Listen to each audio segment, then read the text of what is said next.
Quentin Long is the co-founder of Australian Traveller Media, Australia's largest independent travel media company. And Quentin is a regular on radio and TV. I've heard Quentin's segments many times over the years. And he's here to share with us how we're still traveling, especially now that COVID seems to be finally under control in Australia. So over to you, Quentin. G'day, everybody. Thank you, Alex, for that lovely introduction. It's fantastic to be with you, even though I do have to follow the fantastic Charlie Brown. I don't know whether anyone knows Jim Jeffries, a comedian who's over in the US, but geez, those two sound a lot like each other. So today's presentation, I'll pull it up now, and we'll get on with the show. So if I just quickly click that, and then you'll see my screen, and hopefully someone will tell me if you can't see the screen. We can see it, Quentin. Looks good. You can see it? Fantastic. So today's presentation is we're still traveling just, and that's probably about sums up the year. It's my great honor to be here and share some of my insights with you. Today, I wanted to quickly go through what happened to the travel industry in 2020. I think we kind of know that story, but I might flesh that out for you a bit more and give you some insights into what was really going on behind the scenes, and then just touch on the future of travel both today and tomorrow for domestic, international. And then I thought I'd break it down into some segments like aviation, cruising, touring, travel agents, and the pesky one that I get every single time is travel insurance. And then I think Sam's going to hit you with some questions from you guys. But I will say, Sam, if you get a few questions, because I'm not monitoring them, I'm more than happy to answer them as they come in, because I'm not here for my own edification. I'm here to help people answer their questions. So if you have anything, let me know. Excellent, will do. What happened in 2020? It sort of starts with this photo. Whilst I feel horrible every time I see it, it sort of sums up the beginning of what has been a terrible year. So this is the image of people huddled on Malakuta Beach in East Gippsland. And they are basically waiting to see if they get burnt out, and then eventually they're waiting for the Navy to rescue them. And this image was sent around the world, and then the downside of that was that we had huge cancellations, even to places that had no fires, like WA, the Northern Territory, Tropical North Queensland, all experienced cancellations based on these images. Again, displaying the ignorance the world has for what is the Australian geography. And that was followed up by this, which is iconic Bondi Beach in Sydney, closed until further notice, thanks to a virus. And so it really did start some awful chain reactions. And in the travel industry, I don't know whether anyone's ever seen this image or recognizes it. That's actually Alice Springs Airport. And so Singapore Airlines started parking their A380s. They're the ones you can see down here. And I think they're A330s from where I can see. If any aviation nerds out there want to correct me, they might be A350s actually. And you can see that they've started to park all their own. So Scoot is in there, Silk is in there, and Singapore Airlines, because they were grounded essentially. The aviation market fell off a cliff, as we all know. And the great stat that I loved was in about May this year, the IATA, which is the International Association for Travel Agents, stated that the number of aircraft in the sky at that point in time was equivalent to 1958, to show you how far backwards we had gone. So capacity dropped off the cliff. We also had these great images of the graveyard for cruises. I mean, of all the market sectors that have been hit, cruising has been hit the worst. And this is in Turkey, where cruise ships go to die. They get turned into scrap metal. And then Flight Centre and travel agents and travel retailers. And I have heard through pretty reliable sources that Flight Centre was within 70 hours of collapse. They were that much under financial pressure. They were negotiating so fiercely to find some capital to keep themselves going as a going concern, that they were very close to the edge. And that's not an official number. That's just, sources that remain nameless. But I truly believe it, because this catastrophe really revealed a couple of things. First of all, that the industry is built to work in one direction. It's great at booking travel, it's great at booking accommodation, it's great bundling it all together, particularly travel agents, but they're not very good at refunding it. It doesn't go backwards very well. So when this crisis began, there was $10 billion in travel that needed to be refunded. And that was just by travel agents, not direct, by travel agents. And to date, we still have $3 billion, it's probably a bit less now, that was a month ago, $3 billion worth of travel to be refunded. And if anyone was listening to AM this morning on the ABC, they would have heard a story about how APT had kept some people's money, and I can talk about that. But this is travel agents being asked to work for free when they actually could not generate any income because government had legislated no travel. So this is the great empathy I have for travel agents. I mean, the airlines were left scrambling as well. I mean, if you look at this is I love it. It's typical Emirates. Bejeweled lounge in first class. They're great at building that stuff. They're not really built to give you your money back. You know, Emirates had capacity to service 35,000 refunds a month. And in August, they had a backlog of 500,000 refunds globally. And if you think that through, that's huge because it's not just Australia, it's global, but also for each of those airlines that the travel agent was probably working on, because 70% of all international travel from Australia is booked by a travel agent. With that airline flight would have had accommodation, tours, cruises, all sorts of other ancillary products. So the travel agent was trying to get the money back and put it all together to be able to give back to the client, knowing that they had lost all their money. So the other thing was the scrutiny. So, you know, travel agents, consumers learned a lot about the travel industry and how the money went, and that understanding the travel agent typically doesn't actually have the money, so they don't get paid to refund it. So the one that happened this morning, which is APT, sorry, I just moved my camera, APT this morning, you know, sometimes APT doesn't have the money. If they have contracted another party to supply the travel, they'll have to give that money back. So there's all sorts of vagaries there. The other thing that happened was airlines, you know, their T's and C's were that they didn't have to give the money back. And in many cases, the classic one being, I'm in Victoria, that flight from, you know, Sydney to Perth that I was booked on because I was going to go to Sydney for a while and then go to Perth, I can't make it, but the flight's still going. The airline, it's not their fault. It's the government that's stopping you, but the airline's still flying. The strict rating of the terms and conditions is you have no right. So the airlines had to scramble with that, meanwhile having to refinance. And travel insurance was really proving that actuaries really know what they're doing, where 50% of the travel insurance policies didn't cover pandemics. Some travel insurance providers came to the party and did cover people, and there's all sorts of great case studies or stories I can give you about that. But in the interest of time, I'll keep going. So where are we now? In Australia today, we have a two-speed travel industry in that we have the haves and the have-nots. The haves, the people that are having a very good time, thank you very much, most of the time, you know, the businesses that are with 3 hours drive of a major metropolitan city outside Melbourne. And Outback Queensland did very, very well domestically. The people who have not done well domestically, obviously, is Victoria, but also any destination that's reliant on international travellers or domestic aviation. And so I think about places like the Northern Territory, tropical North Queensland, really heavily reliant on aviation domestically and aviation internationally.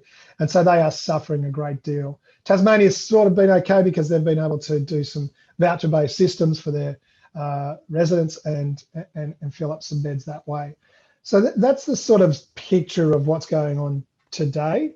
And that means the opportunities, in other words, where's some really good deals, Northern Territory, tropical North Queensland, and the Whitsundays, as I spoke of before.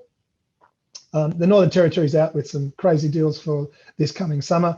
If you think about it, they've had a terrible year where their peak season was totally wiped out by COVID. Therefore, their next peak season is, you know, starting in May next year. Between now and then, they've got to get some money in the tills, and that's really what they're driving at, and the government's doing a great job of doing that. Tropical North Queensland, eerily similar, but even worse, because they have their whole business around February being the Chinese market because of Chinese New Year, and they'd filled a great hole in their annual calendar. They come out of Christmas was internationals, February would have been Chinese, and they lost the Chinese market. They're going to lose the international market this year, so there's going to be some great opportunities there as well. And the other one that's going to be very odd this year is the major cities, particularly Sydney, Melbourne, Brisbane, if Melbourne's open, which I kind of think it will be. Sydney will be very different because we don't have any international guests. And so you're going to see a very different summer experience in Australia and particularly Sydney. But that also means there'll be some opportunities, by which I mean deals and incentives and offers out there. But they have actually come out just yesterday to reinforce the idea that you won't be allowed into Sydney on New Year's Eve without a booking. So just bear that in mind. Just quick checking the time, keep going. So what about tomorrow? This is, crystal ball gazing. Who really knows? I'll give you my best guesses. General travel, you can expect that there'll be more waiting. There'll be more delays. Things will take longer. So you will have to pack your patience, as they say, to get there. There'll also be a requirement for PPE, personal protection equipment. So things like masks, hand sanitizers, we'll be carrying them around. The other one that you'll be asked to do, that we're currently asked to do, is register your presence, which happens all the time. And then finally, flexible booking terms and conditions from travel companies, by which I mean you'll be able to cancel up to 48 hours of departure for accommodations. You'll be able to cancel and get your money back a month before the tour departs or cruise. Usually it's 3 months and you'll lose 50% or 100%. So a lot more flexibility in that, and you're already seeing that from the providers. The final sort of piece of advice I want to talk about in general travel is, particularly domestically, we're getting a lot of people who are getting to regions and so disappointed because they can't get in anywhere. You have to book. Quick case study, I was up at Yamba on the north coast of New South Wales over the school holidays with my family. And if you didn't book at least a day ahead for dinner the next day, you probably were going to end up disappointed. The reasons for that obviously is capacity restraints based on COVID. And so to avoid disappointment, call ahead and book ahead. So spontaneity may be a victim a bit, but that's what's going to happen in the general travel market. So in international bubbles, it's a world of bubbles. They will occur. I was politely corrected by one of the board members of Tourism Australia when I was on air on the ABC here in Sydney, I think it was, where I was talking about how likely the bubble was to occur. And apparently they were very, very close to getting it up in October. They obviously have the one-way bubble at the moment, which is as useful as a chocolate fireman, really, because you need to be able to go back to New Zealand and we need to be able to go to New Zealand quarantine-free before that becomes of any major demonstrable effect for Australians or the travel industry. However, I do believe that will get up. And then I think Pacific Islands will follow that. And then further afield, Singapore, North Korea, Japan, Canada. In terms of what I'm thinking, next year, the Northern Hemisphere summer, the destinations that are going to be in good shape, fingers crossed, at this point in time. It's more about who's not going to be in good shape, which is Europe and North America probably. But Singapore, Japan, Canada probably will be the next cabs off the rank. And then it has to be a vaccine. I mean, it's very difficult to tell how effective the vaccine will be, not the efficacy, but in terms of being able to get enough people immunized or given the vaccine to make it worthwhile to travel, and what governments do around that will be very, very interesting. Aviation flights will be more expensive, particularly domestically. The Virgin going into receivership, coming out of receivership, Alan Joyce is on the record for saying we will get 70% market share from 60% market share. That will inevitably lead to a bit more upward pressure on pricing. They will constrain demand to make sure that they can maintain that pricing, and the lack of competition may be a while to get up. It takes airlines a long time to get up to capacity. The big one that's really interesting to watch there is the second tier players in that, particularly Rex, who's now bought some jets. Fun fact, they used to have the world's biggest Saab fleet of aircraft. Yes, the Saab car manufacturer. And obviously that's created problems because the servicing of those aircraft is now being phased out by Saab. And it's fantastic that they've been able to get jets. They will hopefully be competing in that Sydney, Melbourne, Brisbane corridor to put some competitive pricing pressure on that pricing. Expect delays and diminished services like lounges. It's the beautiful first class lounge in Sydney for Qantas. Lounge access will be, again, very interesting to see how restricted and whether the vaccine will change things or not. But for the foreseeable future, until we have widespread of the vaccine, probably not. And finally, they also did announce last week that the business class lounge and the Qantas Club were being merged, I believe. And so you're seeing lots of changes in what the offering will be there. Alan Joyce has said we don't expect to be back pre-COVID until 2024. So that gives you an idea of where things are. Qantas probably will never be the same airline again, but hopefully I'm wrong, because despite many competitors out there, we still have an affection for the red flying kangaroo. Cruising, it will survive. It's already back up and running. There have been a few hiccups. The very first cruise to get back in the water, which happened in June, was Hurtigruten, and they had some issues. They didn't follow the protocols very well. The cruise lines have done a lot of work to shore up their balance sheets to make sure they've got enough financial muscle to see it through. MSC Cruises has been back in Europe. They limited it to 70% capacity. Pennant Cruises is back in Europe as well. They've limited it to 30% capacity. Whole bunch of protocols in that, before you get on, you have to have had a COVID test and cleared the COVID test within 3 days before boarding. Once you get on board, there'll be screening. There'll be, your baggage will be screened and then treated and be irradiated, and all sorts of amazing things will happen. On board, the huge changes to density, particularly without a vaccine, in terms of around the pools, the lounges, and the food and restaurants. There's also some investment going on speed testing. One particular cruise line has also now invested in making sure that they can have 15-minute COVID tests on board, which will greatly alleviate the challenges. But as soon as you have a case on board, you are in big problems, and as we saw with Ruby Princess in Sydney, and the same Princess Cruises in Japan. And also, finally, the onshore experience will be very tightly controlled with no free time. You can't just wander in and wander out. They'll need to control it.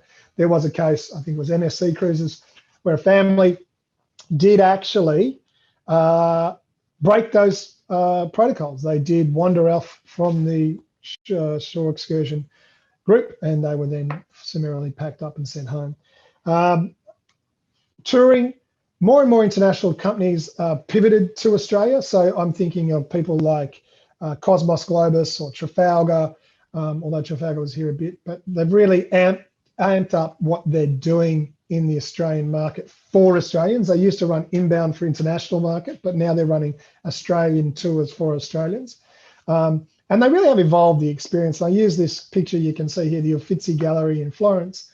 That second floor there, if you can see my cursor, is closed to the public. There's one particular tour company that has access to that, and on your tour, you have dinner there, and it's exclusive just to that particular tour company. So, sorry, I should have put my phone on silent. And then finally, the added security and service and the concept of hassle-free will make touring more appealing.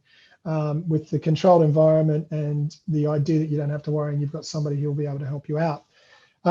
Travel agents. We've seen that Flight Centres have reduced their footprint, their store footprint, by more than 50%. COVID, in many respects, has been an accelerant of change, not a change agent, and this is particularly profound in travel agents. But I do believe two types of travel agents will survive. The highly skilled, where they have great community ties. So this is more regional Australia, and that immediately means I'm thinking of the network of Hello World agents. They're the guys that sponsor the the local footy team. They're the guys that do the, Rotary drives or the Lions Club. They're the guys that have big, strong community ties. They're part of the community. They're a business. They own the business themselves. They have a lot more to offer, and they actually provide the service that you want. And finally, the high-end service-based agents will also survive. If I was going to pick a couple of names there, obviously Travel Associates, which is a Flight Centre brand, but at the more higher end, but also a Virtuoso travel agent. If anyone has a Virtuoso travel agent out there, you're doing very well. Thank you. You should hold on to them, because a great travel agent is worth their weight in gold. I know I'm running over time. I'll quickly hurry. Two groups. They do have to change their revenue model. They do have to be more transparent with commissions, or start charging for services. And once you realize how, right now, I wish I had a travel agent who was dealing with all the cancellations I have and all the credits I have, because taking that hassle away would be fantastic, particularly if I was traveling overseas and I had a problem. And I think that value argument will become more profound as we go on. Finally, the big one, travel insurance. So there are a number of increasing number of travel insurance providers that are actually starting to cover for pandemics. But I wanted to quickly end with a couple of stories from my mum, who is 80 plus, existing heart conditions, all that sort of stuff. And I immediately put her onto COTA travel insurance. I don't know whether there is a relationship between the ASCCA and Council of the Aging, but their travel insurance product is by far the best I've seen for people with pre-existing conditions. They try harder, they go further. And so my mum has managed to get her travel insurance at 80 plus with pre-existing conditions through them. It's not cheap, but it's still worth it. The other lesson I would have is that my mum and dad, who are still with me and still together, surprisingly, were booked to go on a Kimberley cruise. True North, if anyone's been on it, it's a fantastic product, amazing experience. It was going to be their last travel together. I was actually going to accompany them as well. And then COVID hit, and then they changed the booking time. And then Mum got a bit up in a flap about, but I spoke to the travel insurance provider about not being able to travel for COVID. We're not covered for COVID. All these sorts of anxiety about, are we going to be covered? We're not covered for a pandemic. Then my poor old dad had a fall, and you know what? I kept saying to Mum, just put in your claim. Dad's had a fall. You've got the paperwork that shows that you couldn't travel. Put in the claim. So my number two piece of advice is, no matter the circumstances, collect all your paperwork as best you possibly can. Call up the travel agent, insurance provider, and make a claim. All they can say is no, and you can contest that. But please do your best to do that. And on that note, thank you very much. I hope I've provided you with some context and insights. I haven't gone down the usual route of where to go now, because there's millions of places to go. It so depends on your circumstances of what I'd recommend. But I hope that's been of some help to you. You can email me after this, or find me on social media at Q Travels. And I'd be more than happy, and it'd be my great pleasure to help you guys out. Thank you so much, Quentin. I've got a quick question for you. So are there any apps that you'd recommend for, you just said with the Where to Go Now, and in Australia, and any apps or sites that you particularly would be checking to figure out where's safe, where am I allowed to? Yeah. Smart Traveller. Yeah. Smart Traveller, I got to say, in the Australian context, we're very lucky to have Smart Traveller. It is by far the best resource for travel advice. It does err on the side of caution, but I think that's a good thing. My first port of call is always Smart Traveller. The second one is finding out who's flying where and what's going on. IATA does do a pretty good job. They have I think it's a flight planner tool that tells you who's flying where still. One of the biggest problems we have in Australia right now is getting Australians back home, and it's proving so difficult. And that's again why, I had an old colleague contact me in Hong Kong. He's a journalist in Hong Kong trying to get home. It's really important she gets home. It's not a great place to be a journalist right now, particularly if you're foreign born. And so the first thing I said is get a travel agent onto the case. And guess what? Travel agent had contact at Cathay Pacific. Travel agent was able to give her all the options, prioritize her, keep her informed, and do all that legwork to make it work. So the Smart Traveller website, if you've got a great travel agent, worth their weight in gold, and the IATA for the flight planning stuff. It's probably a bit too industry focused. Get someone else to do that for you. Does that answer the question, Sam? It does, and we've got a little question. I've got a question from the poster that's behind you there. Yeah. Discover 100 ways to holiday here this year. Where's that online? The poster's not. The poster comes in. I've got it. If I can quickly, comes in this particular issue. Sorry, we published. Oh, there's the go. Comes from this particular issue. 100 ways to holiday here this year. We published it in June, and it comes with that giant wall map that you fold out. It's about 1 meter by 600 meters, 600 mils, and it's a beautiful product in terms of trying to inspire Australians to understand it. I put it out with my kids, and they immediately were like, "Oh, whale sharks! How do we go do that? Or, you know, what's that up there? Oh, that's the Great Barrier Reef." You know, like so, and it really helped them visualize where to go and what to do. It's Is it still possible to buy this issue? Yeah. Unfortunately, it came off newsstands last week. Some newsagents have got it. We actually sold out. We actually then put in more copies. I know, 2020, we reprinted a magazine. Who would have thought? So we then reprinted and put a bunch out. Some travel agents will still have it, but on our website, you can buy it. Unfortunately, Australia Post has to pay for those Cartier watches somehow, and so the shipping is more than the actual cover price because I reduced the cover price to cost. It was only $3.95 at the newsstand, which is what it cost me, but the shipping is about $8. So you might get it. I forget whether we charge $8 or $11 online, but it does depend on where you live and all that sort of stuff. But if you go to AustralianTraveller.com, then go to the subscription, but go to back issues. You'll be able to find it there. If you have any problems, call the office, 9698-7072, sorry. Jo's our circulation manager. She's wonderful. She does such a good job with all our subscribers. People steal magazines from people's letterboxes. Did you know that? Very nice. Yeah, so we have to actually put the cover that way so people don't know what it is, so they don't steal it as much. It's because it's a pretty magazine, Q. That's it. Thanks, Sam. But that's definitely a bucket list that I want to start ticking off, and I think that's our next, that 100 there is probably the next 4 years of travel for all of us, really. It's a good place to start. You know what's interesting? Sorry, just quickly, Sam.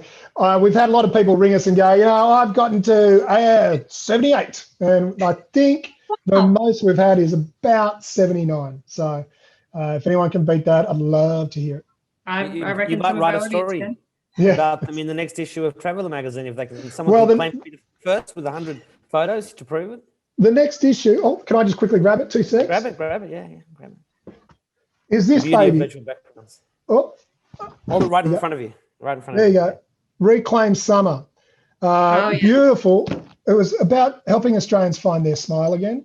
And we're really, really lucky that some really beautiful, prominent Australians came together and wanted to craft an essay about what summer means to them.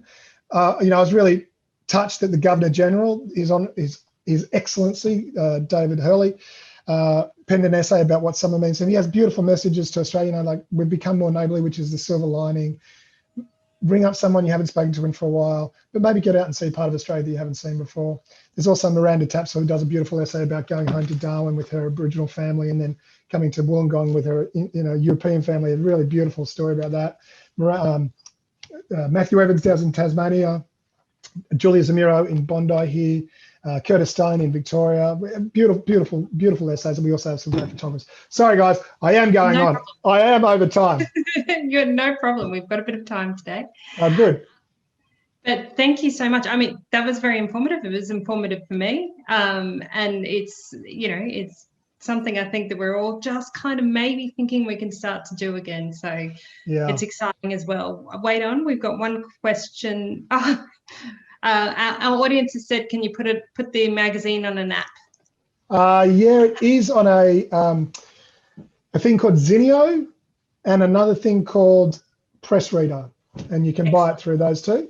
And it's just a PDF version that you can flip, which is great. People love it. You can screen, you can zoom. Information about those two magazine reading apps will be somewhere on your site, right? I don't think so. Well, if not, note to self. Just email me. Just email me. I'll sort it out. So yeah, Press Reader and Zinio, the two biggest ones in the world. So they're the Zinio, ones. Yeah. Fantastic. one final thing I didn't say go there. When will borders open is the $1 million question. Everybody's asking me. I honestly don't think we'll be traveling freely globally until 2022. Easy, yeah. But we'll get bubbles and we'll get things happening, and there'll be mad rush. And what I do hope, though, just final thought. Sorry, I know this is final thought, but I do hope that we have a new habit, and then the habit will be that out of this, we've got a greater appreciation for this country. Yeah. And just this is not a country. This is a continent, and that's what I think we really just love to appreciate. See this place just other side. This place up here, Broome. You ever want to feel like this is a completely different landscape and you want to feel what it really means to be under the big open sky of Australia, go to the Kimberley. And then I will now say thank you so much. I could talk about this for hours. No, Quentin, you're a passionate traveller, and that's why you do what you do. So thank you so much for coming and joining us today. We've got one of our team here who's very much prompting East Kimberley as another. Oh yeah, Kununurra, Lake Argyle, amazing. Another one of those engineering marvels of Australia. 2 in WA, Lake Argyle, and the pipeline that goes from Perth all the way to Kalgoorlie, built at the turn of the century by an Irishman who later committed suicide, but that's another story. Amazing. If you ever driven out there and you see this pipeline go all the way, it's another marvel of Australia. We've just one of our audience members has suggested you can access Press Reader through many of the libraries if you want to access one of some of the Australian Traveller there as well. Yes, well done. Also buy a copy. Please. Thank you so much, Quentin. Guys. Thanks for your time today. It's been Lovely great. to be with you.